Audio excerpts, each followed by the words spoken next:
Transform all your company's milestones, big or small, into impact with Impact Hero. Whether it's a sale, a new hire, a demo booked, or anything else, with Impact Hero, you automatically generate a gift that matters, like a tree planted, a kilo of plastic recovered, or a piece of coral reef restored. Join the hundreds of companies that are already boosting sales and retention while making an impact. Go to impacthero.com/podcast now to get 10% off. Again, that's impacthero.com/podcast to get 10% off.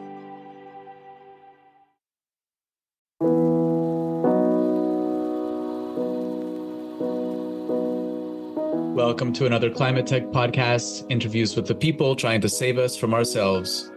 Stuart Goldsmith is a stand-up comedian whose own climate anxiety has led him to develop an entire routine about climate change. He's been described both as the funny side of climate change and as someone who serves as a cherry on top of a very satisfying cake. It was way too much fun researching this episode since it just involved me watching YouTube clips of Stuart's very funny stuff. So I hope you enjoy listening to this as much as I enjoyed recording it. I'm Ryan Grant Little. Thanks for being here.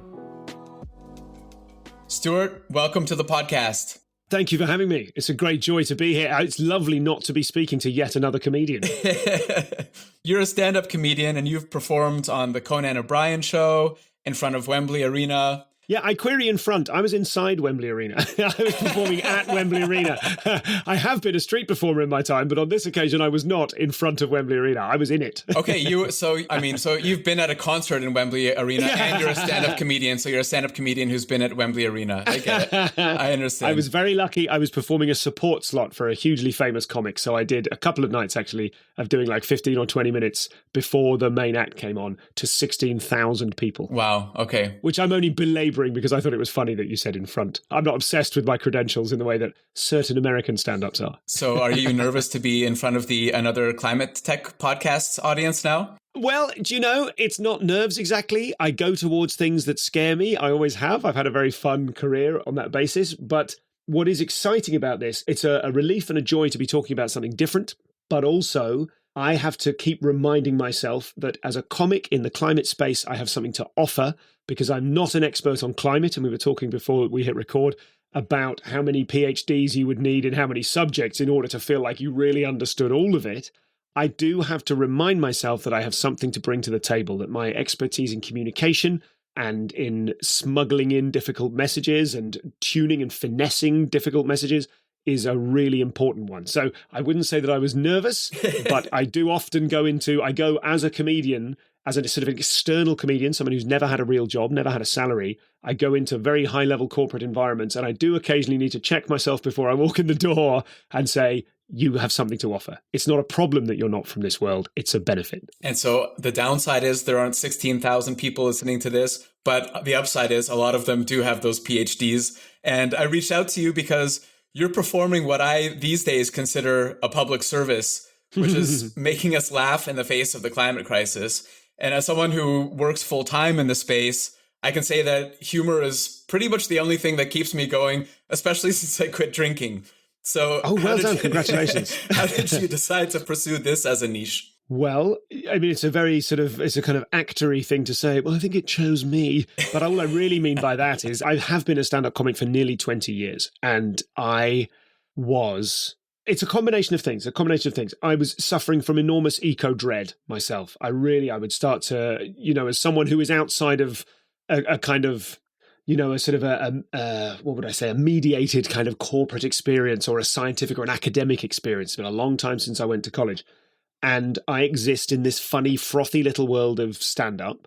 And I read the newspapers and I sort of, the way when COVID happened, about 6 months before COVID, you started seeing little page 18 stories that crept closer and closer and closer to the front page. We are clearly some way into a kind of macrocosmic version of that now.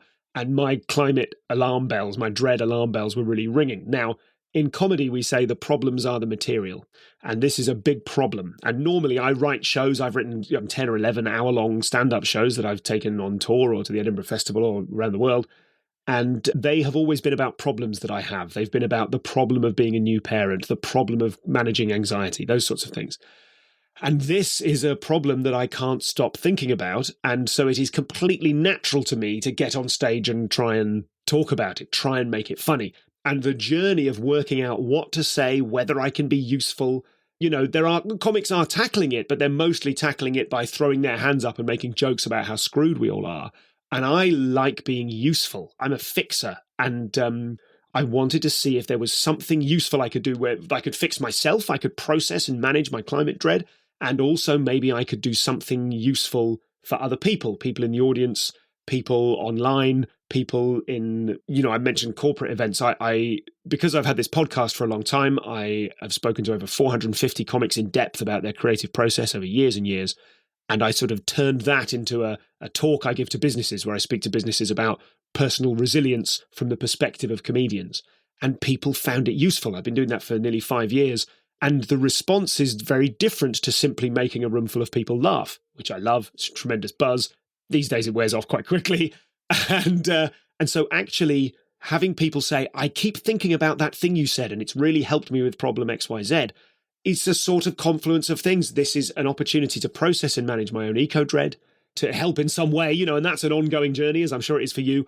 Is it, the narrative, the swing in my head, the kind of the firework display, can anything be done? Can I do anything? Are we lost? Oh God. And then the next day, I feel wildly optimistic. Everything's going to be okay. We're going to pull through. And then the next day you feel differently.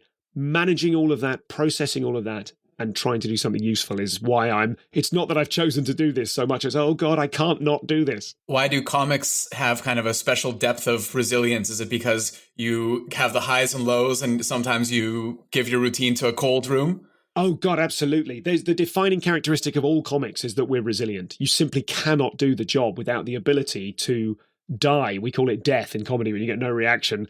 Every professional comic has died 100 times. And that feeling, it's horrible to watch, it's worse to actively do, to be on stage and going, I am tanking this. I've got the controls of the aircraft of this gig and I'm just pointing them at the ground and I can't pull them up. It's a horrible feeling. As well as that, we have to cope with isolation. We have to cope with criticism. We have to cope with self-criticism. We have to manage our rumination. All of these things that people in all walks of life, in all careers have to do. Comics, I think, we feel them very extremely. We're often on our own with no oversight, with no organization looking after us, with no one we can necessarily talk to who has a process for how to deal with these things. I hope that my podcast has become a small part of that for a lot of comics. I believe it has.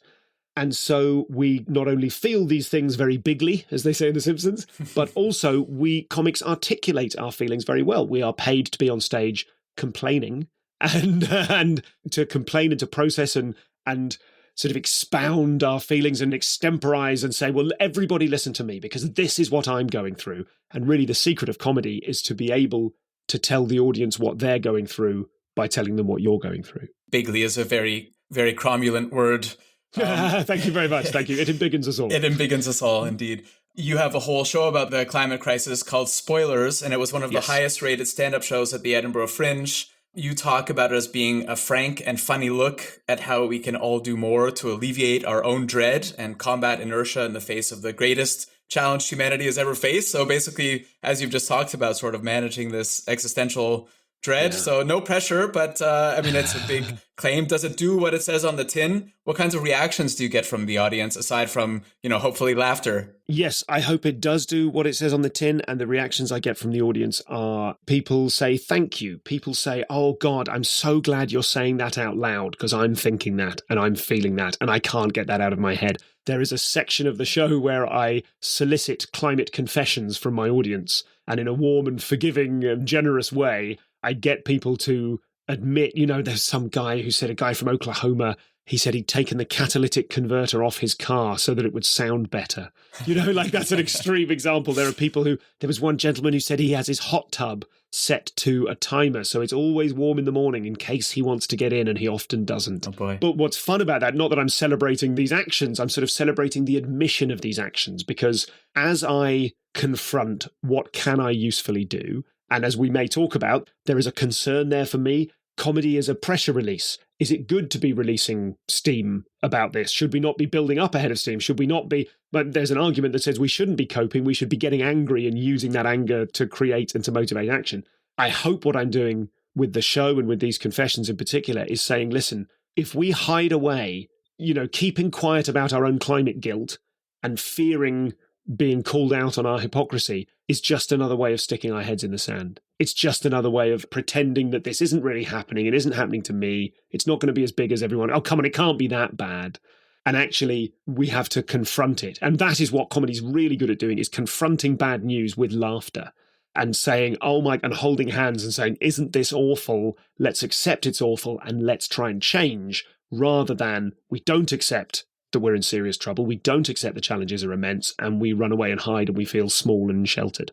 Yeah, I think taking action and also blowing off steam is really kind of the middle way between denial and burnout, right? I mean, it's the only way forward, because if you just try to take action, and I see this a lot in the industry, a lot of people right now are, COP28 is coming up and it's, not looking super great, where 2024 is going to be the hottest year on record. And, things are going to get worse before they get better, if they do get better. And so we have to kind of put on the shoes for the long run. And I think for me also, blowing off steam is really important. And that's why humor for me is really, I think, important. I absolutely, just on that point, there are all sorts of people that come to see the show, and there are all sorts of people at different places in there. And I can't think of a better word than journey.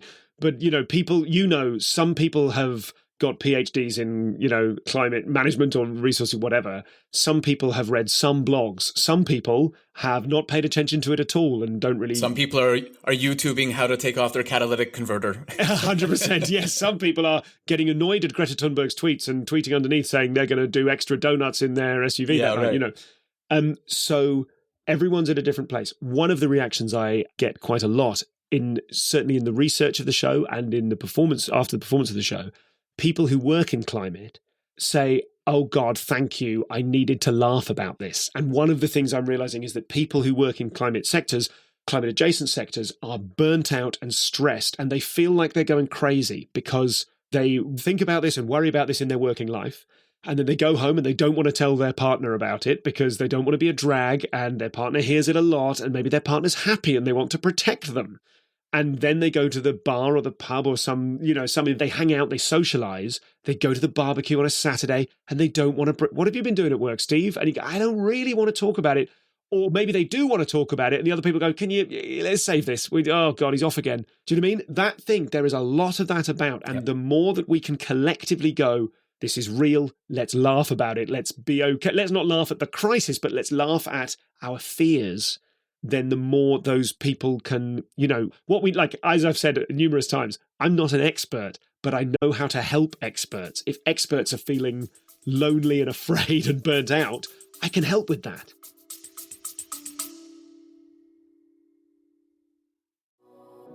I work with a lot of companies who plan to open up shop in or expand across Europe.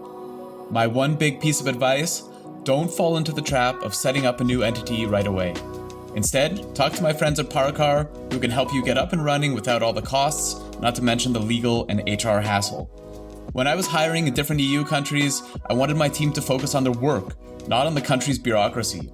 After interviewing a half dozen international expansion firms, I chose Paracar because they were by far the most knowledgeable, and they're great people. Whether you're a large multinational looking to expand abroad, a small business looking for the right talent, or a contractor, they'll sort it out.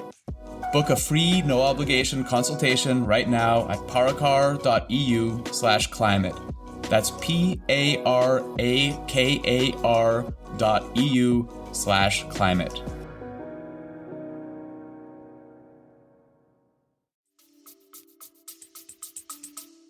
I mean, the climate crisis is so large and so broad that there is no one type of expert, right? I mean, I see this also in the investment space and the startup space. Nobody can know everything. And that's some of the anxiety that people have when they enter the space, especially as they feel they don't know enough about everything, but in the end, you don't need to know everything. Everybody is playing a supporting role, working towards one goal, right? And whether you're an investor or a coach or a PhD or a comedian, everybody has a role to play and, working towards this goal. I think a lot of the people who work in this space and also in the impact world, just in the world of trying to save humanity in different ways, have come to the realization that, laying out the facts and some of the doom and gloom, that doesn't lead to change, right? People need to have a glimmer of hope and have to see that that their actions will matter, right? And they have to see what they can do. One of my heroes, especially these days, is Vladimir Zelensky, the president of Ukraine, who's a comedian. And even now, if you listen to his interviews, he still manages to be funny, even after all that's happened. The most recent interview I saw with him, he described the 5 or 6 attempts to assassinate him as like, the first one is very interesting, and after that, it's just like COVID. I think, where do you draw on this kind of stuff? And I wonder, do you have any heroes like Vladimir Zelensky who have used humor before under difficult circumstances or to get through difficult times? Thank you. That's a really good question. I think one of the quotes that I keep thinking about is from Mark Twain. And I say this to my children often, and I try and say it to myself. When you talk to your children about something, you're really talking to yourself, trying to remind yourself. I'm one of those people who works out what he thinks by saying it out loud. The quote I come back to all the time is, it's something like, there have been some terrible things in my life, some of which have actually happened. And I love that. I think that is so smart and so witty, but also it's a witty way of saying a really important truth. That I suffer from terrible anxiety. And pre-climate awakening, I suppose I was mastering that anxiety. That's part of what my show is about. That's the starting point of my show, is like, hey, I've made it. I've done it. I've got kids and a wife and a house and a career, and I'm happy and everything's okay, just in time for the world to end. Oh God, I've suddenly realized this is happening. And I think that I have struggled with anxiety a lot, and now my anxiety is kind of accreting around the climate crisis, understandably, I would say. And that's one of the messages of the show, and one of the things I want to tell people is, you're not going nuts. It's totally reasonable to be freaking out about this. It's reasonable to be scared. It's reasonable to swing wildly between hope and despair, So that idea of there have been many terrible things in my life and some of them have actually happened reminds me that we have to focus on the logic of the situation. And that's, I'm sure most of your other guests always do focus on the logic of the situation. I hope it's not tedious that a comedian's coming on saying the same thing. But we have to, almost like, as they would say in cognitive behavioral therapy, your thoughts determine your emotions.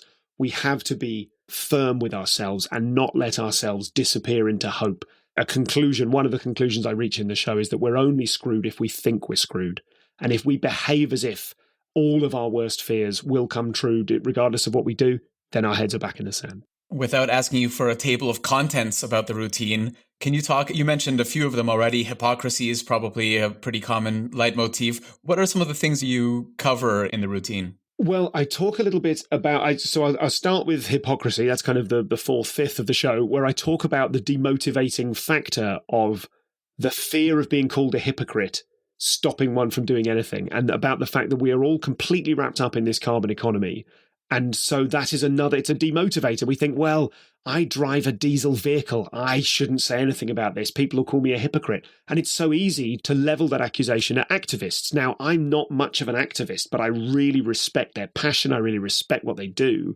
And part of it, one of the goals of the show, really a kind of sub-agenda, is to soft launch people's activism, to say, look at Extinction Rebellion, look at Just Stop Oil here in the UK.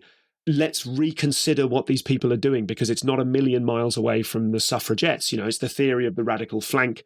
One of my favorite jokes in the show is about how, I'll burn this joke for your podcast, but it's about how we need the radical flank to get the conversation in the newspapers and get the headlines. And then once that's happening, the radicals melt away and the more moderate people can have the right conversations.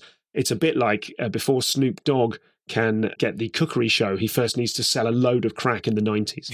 So it's about kind of ways of reappraising some of the assumptions we make and the things we take for granted. So I would like to invite people through the show to reconsider activism. Now, a lot of activists come to the show, and that's great, and I hope they feel boosted, and I hope it helps them. I talk a lot about anger. I talk a lot about blame. I talk about the well. I have this kind of core premise of the show is that whenever I feel I see a new news story or I see a new fact or hear something, I'm reminded of the severity of the climate crisis, I fall down this well in my head, and it's up to me. I sit there at the bottom of it feeling angry, feeling ashamed, feeling guilty. But none of the tools to fix the climate crisis are at the bottom of a well. We have to climb back out. And I talk about the way I do it. I scrape together whatever positive notions I can to use as kind of pitons to climb back up the wall of the well to get myself out. And so there are real ones and funny ones and contrived ones and what have you. So it's about as I tried to work out what can I usefully do, I thought, I want to talk about the climate. I can't offer solutions to the climate, but I do know something about worry. I do know about how I process my own anxiety. And I am a more functional, optimistic, energetic person when I'm feeling good and positive and angry compared to when I'm sat feeling bad at the bottom of a well. So if the show can say to people, you might feel like you're at the bottom of a well. Is it useful to you to consider that kind of analogy? How might you climb up for it? We're all at the bottom of the well sometimes. Let's try and climb up out of it together. And if all I do is I just say to people, you're not going mad, there is work to be done here, and you can find out more rather than being so scared and depressed, you avoid it.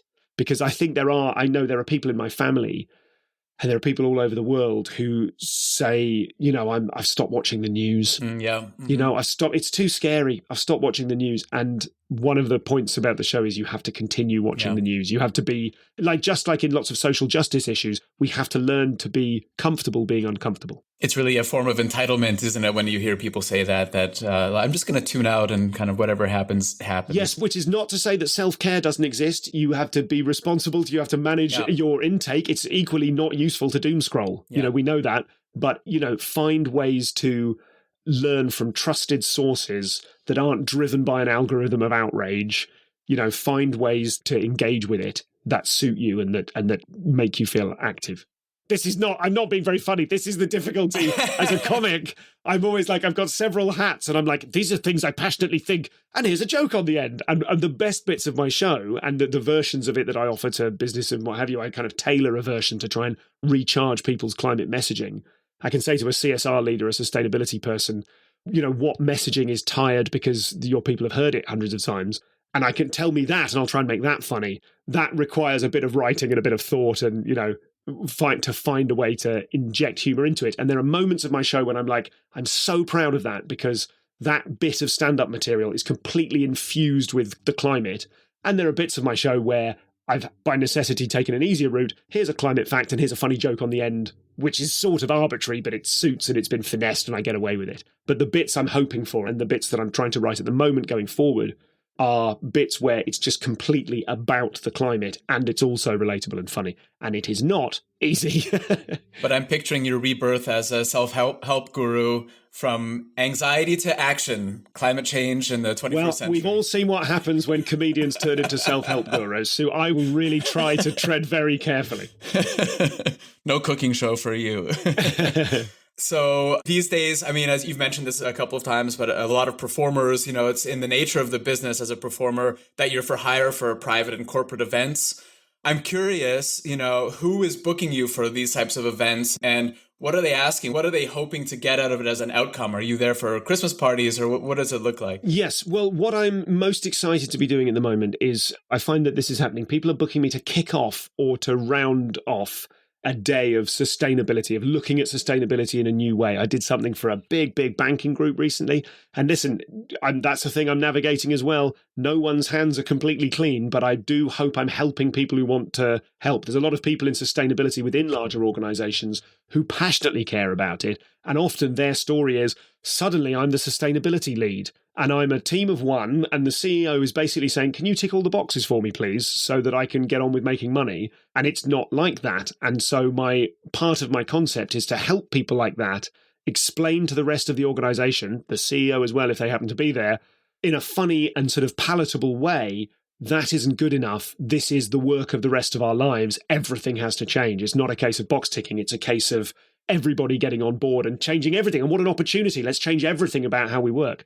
So often that's where my long experience comes into play, is if I end up speaking to 30 kind of C-suite people from mortgage brokers at 10 a.m. on a Tuesday morning in a boardroom with a mic but no lights and no stage, going, right, and now a comedian to start us off. That's when I've got to dig deep and draw on the experience. Those things have been really fun, and I'm very pleased to get feedback from those things. Like, we're still doing eco confessions for the rest of the day. We're talking about it in a different way, and that is music to my ears. So I'll kick something off, or I'll round up, there'll be 3 hours of punishing graphs and then someone at the end that's upbeat and different and sometimes a surprise. I love it when people book me and they don't know they're getting, the audience don't know what it's going to be. And what I love to do, as I said, is to tailor what I'm doing. So I did one recently online for, as I love kind of working remotely as well, much lower carbon debt. I did one for a great big strategic consultancy based in Germany, but so, hundreds of people of their staff all over the world, where I said beforehand, okay, what problems are we trying to solve here? What things are you, the sustainability team, trying to solve? And they were very German about it and sent me an amazing 2 pages of bullet points. We think this, we have to say this, we must say this, these people say this, we constantly hear this, this, this, and this. And that's fantastic because one of their big things was flying. They say all of our staff, they're consultants, they're high-level elite people. They feel entitled to the business class lounge. They feel entitled to fly to the States to attend a workshop. And we have to say to them, we know that feels lovely and we know you feel special, but we have to realign what we think of as the treats that we deserve. And we need to think about those differently. I get the briefing sheet. I'm sat there Monday morning going, how can I fix these problems? And I have to remember, no, they have to fix the problems. I have to raise the problems, make the conversation palatable, and help them, assist them in fixing their problems. Yeah, I think that's a really good point. And I guess you have to make some decisions around this. I also do consulting for large corporates, and kind of my bar is, as long as there's a will to change. I mean, there's some of these biggest companies that we need to get on board, right? And that have the largest footprint, but also have the largest potential to make change, right? So my bar is, is there a willingness? Is it a sincere willingness to change? Or is this kind of, something they want to be able to put in an annual report? And I think a lot of them are in the former camp, luckily. Yes. And I wonder, yes, I'm refining. I'm only just at the very beginning of realizing that I am refining and need to better refine my sense of, do they really care? A lot of the people I'm meeting really care. Yeah. But once or twice I've had meetings with people, I've just had a little kind of spider sense of going, oh, this is money making in a green hat. Yes. But then maybe I just feel that the person I'm speaking to is a bit salesy in their delivery. Maybe there's someone I've already ticked off in my head as like, these guys mean it. And actually that's because they're charming and they're saying the right things to me and I'm not expert enough. So that's another thing I'm continuing to navigate, as I'm sure you do far more expertly than I. Or maybe they care, but their boss doesn't care, but their boss cares, and so on. Yeah. Nested Russian dolls of responsibility taking, yeah. I mean, it's hard to know, and so you won't always get it wrong, and you just, you kind of put a black mark next to them for the next time, I guess. But that can be uncomfortable. I mean, are there any times that you've done the routine kind of at a corporation or somewhere where it didn't go well? I mean, I'm guessing probably the Exxon annual annual meeting is not booking you. I'm pleased not to have been approached by Exxon, thank you. But yes, I do have certain lines as to who I will work for and who I won't. I'm pleased to say that it has not gone badly thus far, but I think that is largely because the show is quite robust, because it had to be, because I've been building it in comedy clubs. The way any comedian works is they get out in the clubs, they go around the comedy circuit, as we call it, developing new material. You've got a new bit, you squeeze it between two good bits and try it out on a Friday night. I had to become very sort of intentional about going out to a Friday night chicken in a basket comedy club. Maybe I'm headlining, maybe I'm on last. I've got a responsibility to, land the plane, and I've got a responsibility to be best. And I'm going out there doing 5 minutes of trust me, I'm a comedian, and then gear changing and going, now we're going to talk about the climate. And I realize you've paid for babysitters, and I realize this is your Friday night out, but I'm going to talk about the climate and I'm going to make you eat it. And that process, which was not, there were tougher gigs in that, that has been a real roller coaster. It has made the material robust because it's been pressure tested. And at the moment, in the arc of kind of where I'm at with this show, I'm sitting pretty, about to do a run at the Soho Theatre. It's selling very nicely. I'm very excited to go and bring the show to more people. And so I've done all the robust, I've done the hard work. I just it's like a victory lap this week. I can't wait for it. I'm just starting in a couple of days. But as regards the next show, which I've just got notions at the moment, I don't need to deliver it maybe for 18 months to a year. At some point within that time frame, I'm going to have to get back out there in the clubs and go, right, I know I can probably open with climate. I can definitely open with climate now because I've got robust climate stuff. And then I'm going to have to do weaker or experimental stuff. And as you can imagine, if I tell a joke about, socks, then an audience, if they don't laugh at it, I'll just move on. If I tell a joke about ocean acidification, a new joke, and the audience don't laugh at it, they're angry and sad now. It's much harder to move on from. And I'm very pleased not to be in the bowels of that experience right now, but they're The bowels are always ahead of me, as no one has ever said before. Yeah, that's definitely not a Mark Twain quote. I tell you what, though, just you mentioning quotes again, there was another thing I wanted to say, which is that it's a brilliant comedian who works in the UK called Catherine Bohart, an Irish comedian. And she says something like, and I don't want to say it, but I'll get the point across without quoting her deliberately, but she came on my podcast, she's a fantastic guest and brilliant comic. She talked about how there is always a part of the comic's brain, and we all know this, but she articulated it very well. She said, there's always part of the comic's brain who is living in the worst moment of your life. And a little part of you is thinking, could this be funny? Could this be funny? I've been, whatever it is, I've broken up with my partner, I've lost a family member, I'm in just having a disaster, some awful thing is happening. And a tiny part of you is going, could this one day be funny? And I think that's, if the problems are the material, the climate problems are going to remain topical, I'm sure, for the rest of my life. There's plenty of problems, and we have to look at them. My job, you don't have to do this. I have to look at them and go, could this be funny? I love that. It's a very interesting way to process trauma or cope. Yes, and listen, comedy isn't therapy. You should get, but you can do comedy whilst also getting therapy. Lots of one isn't a substitute for the other. Comedy can have a therapeutic value to the audience, and sometimes it certainly does to the performer. When you're going through something hard and you get to go on stage and complain about it every night and be lauded and applauded for the way you articulated the awful time you're having with your child or whatever, it can have a therapeutic value, but let's not substitute it for actual therapy, which so many of us so need. That's an excellent point. You talked a moment ago about talking to consultants about business class travel, which feels to me like a very electric subject as well, because yes. I know a lot of consultants. But one of your bits, I feel next time I fly economy, which is how I usually fly, I'm going to hold my head up high. And I wondered if you want to talk about your own policy about air travel. Well, thank you. Thanks for teeing me up. That was very, very well done, Letterman. I think that is a true story. I did an engagement in Zurich. I flew to Zurich to talk about resilience. And I had never flown business class before, and they offered me business class flight. And I'd always resented people in business class when you have to walk through them. You have to walk between the people who are better than you and can prove it. And on this occasion, I talk in the set about being on the other side of the looking glass and go, oh my God, by the time I've been carried onto the plane by the pilot and given metal cutlery, because terrorists, as we know, can't afford business class, that I went through this wonderful experience and sort of really was sort of hating myself, going, oh God, I'm on the other side of it now. I'm looking down on everyone else. And then at the function in Zurich, someone pointed out to me that business class generates 3 times as much carbon. I'm sure you know this.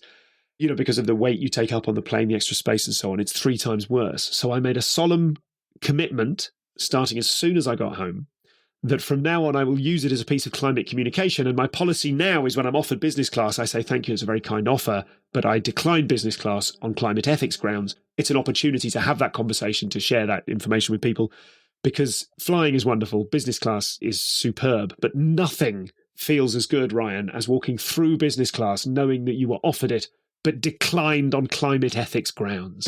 And it's a lovely celebratory moment in the show, which I hope highlights my own hypocrisy, highlights all of our hypocrisies.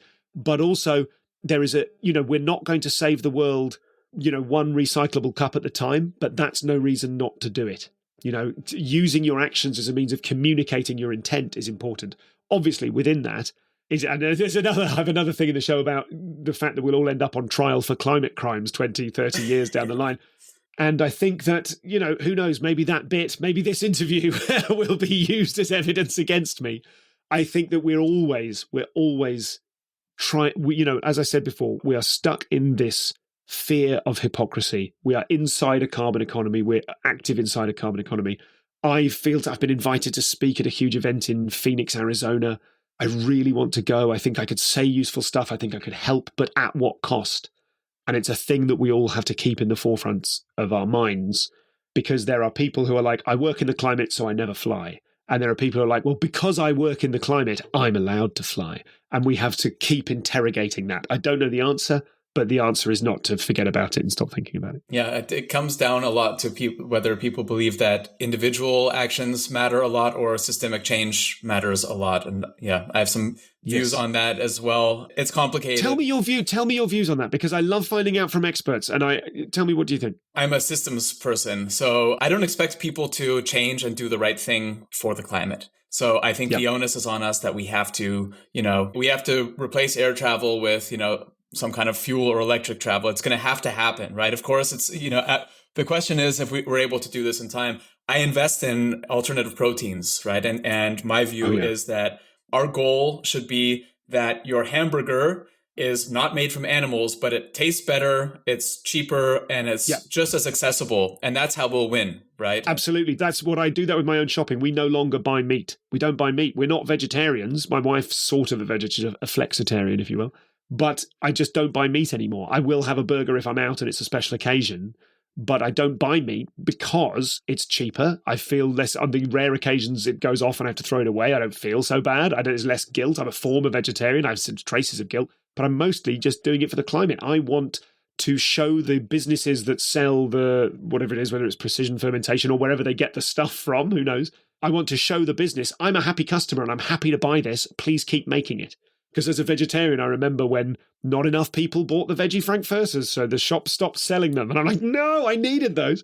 So I totally agree. I think that because of my misspent youth as a street performer, I observe how crowds move. And, people who understand how crowds move, they know they move as a liquid. They do these tests. I'm sure I've seen a video somewhere, you may know more, about the movement of crowds inside public space. And it's liquid. They put liquid and they put ink into the liquid and they go, that's where the people will go. That's flow. You can't ask the liquid to consider traveling in a different direction. You have to simply change the options so that it can only travel in a positive direction. It's going to be, for me, the three metrics again are it's taste, price, accessibility, and then way farther down is health and climate, and I think that's how people actually make their purchasing decisions. Yes. So does that mean if you apply that to air travel, does that mean that you're going to continue to, I'm not going to put you on the spot here, but I'm trying to make my own mind up. Will you continue to fly until such time as it is made legislatively or economically impossible? What's the plan? Yeah. I continue to fly. My family's 8,000 kilometers away from me. And so I continue to fly to see family. When it's things like vacations or a weekend away, I very much try to take the train, do that type of thing. But especially with family, I don't have an alternative and I want to keep seeing my family. So, of course, but and I fly economy. I'm flying premium economy over the holidays. So I can maybe have kind of half of the, exactly. half of the feeling. We need to eat more healthily and as a result lose weight and then incur less of a fuel cost when we fly. I'll be eating a vegan meal on a long haul flight, so I don't know where that leaves me. I do that. I'm on a flight recently, last year sometime I was on a flight and they came around with bottles of water and I hadn't brought my reusable bottle, but I declined the plastic bottle of water. And I thought, good for me. Pat on the back for Stu. Well done. Changing the system. Yes. But, you have to think in systems and you have to behave as a person. And I think, going across on the Queen Elizabeth II is probably also not going to be better for the climate than flying. For sure. So you have 85,000 followers on Instagram. What does that feel like? Because that's not, you're not Taylor Swift, but you're, not a casual user. Do people recognize you in the street? Weirdly, that has started happening. Not in the street. I'm still very niche. 85k is nothing. You get near to 50k, you're like, if I could just break 50k. And then now 85k, I'm thinking, really, 250k is really going to make a difference. It's infinite and it's gamified. As you know, social media is designed by scientists in labs to make us as creators play the game of it. And, the metrics are important. And of course they're not.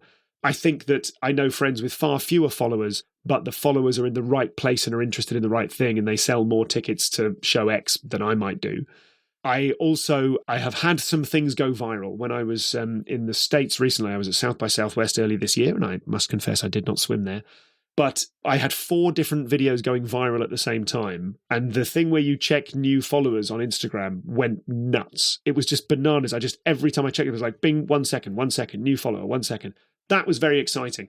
That doesn't last, and you need to come to terms with that. You're like, it's going off, and you can't help but do the maths in your head. If this keeps up, I will be Taylor Swift by the end of the week, what it means to me is that I think as the follower numbers go up, you have an increased chance of clinging onto the algorithm. I think of it like Dune. A sandworm goes past the algo and you have to hook onto it and cling on for dear life, And I think that even the people who run the algorithm don't really understand how the algorithm works. It's like, it isn't artificial intelligence, but it may as well be. They've got this, I visualize a sort of shimmering, rotating ball of plasma that's the algorithm.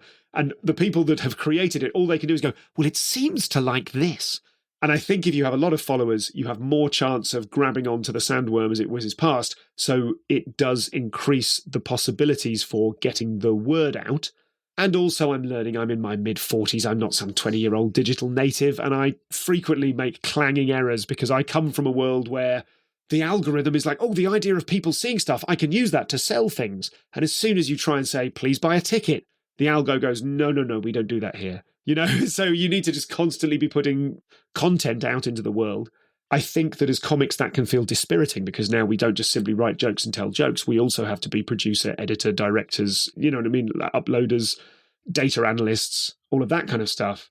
But I am now at quite a satisfying place where I feel like I have created, with help as well, I've got some brilliant help, I've created a good workflow whereby now I'm always on the lookout for things that I can put up there that I can frame in an interesting way that people will be excited about. And it's a great way of connecting with audiences at the end of the day. And I'll put links to your various accounts and your website in the show notes. But for those who don't check the show notes, where's the best place for them to reach you? I would say for your audience, LinkedIn, really. If you're a LinkedIn user, very few comedians seem to know about LinkedIn, so keep it to yourself. But for me, it's like a social media where people sometimes give me really sort of sizable work. I can have conversations on LinkedIn, which I can pursue, and it turns into a Zoom meeting, and it turns into a relationship, and then it turns into some remuneration for actually helping and doing something positive.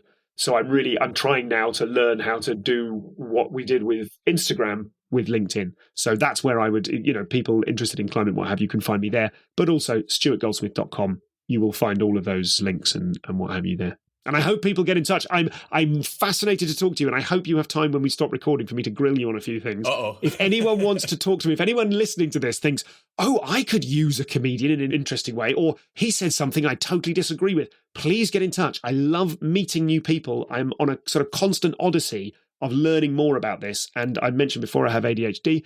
I'm not great at books, but I love talking and listening and shaping my understanding through conversations. So if anyone passionately disagrees with me or thinks they can be useful to me or I can be useful to them, I would love them to get in touch. Okay, Stuart. Well, I might as well get this grilling over with. So I'll hit stop on the record. Thank you so much. We can have the real chat. Thanks a ton. The extra content chat for the Patreon. for the DVD extras, yeah. Thanks a lot, Stuart. Thanks so much. Thanks for listening to another Climate Tech podcast. It would mean a lot if you would subscribe, rate, and share this podcast. Get in touch anytime with tips and guest recommendations at hello@climatetechpod.com. Find me, Ryan Grant Little, on LinkedIn.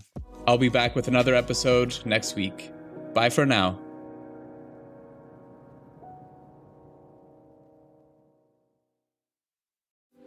This episode is supported by Grizzle, B2B content to create and capture demand. I first met Grizzle's founder, Tom Watley, 5 years ago at a conference in Dublin. I was so impressed that I signed a deal with him to do all my software company's content that same evening at the pub. Remember that, Tom? Kinda. And they're still doing it 2 years after we sold the company because the new owners love Grizzle as much as I do.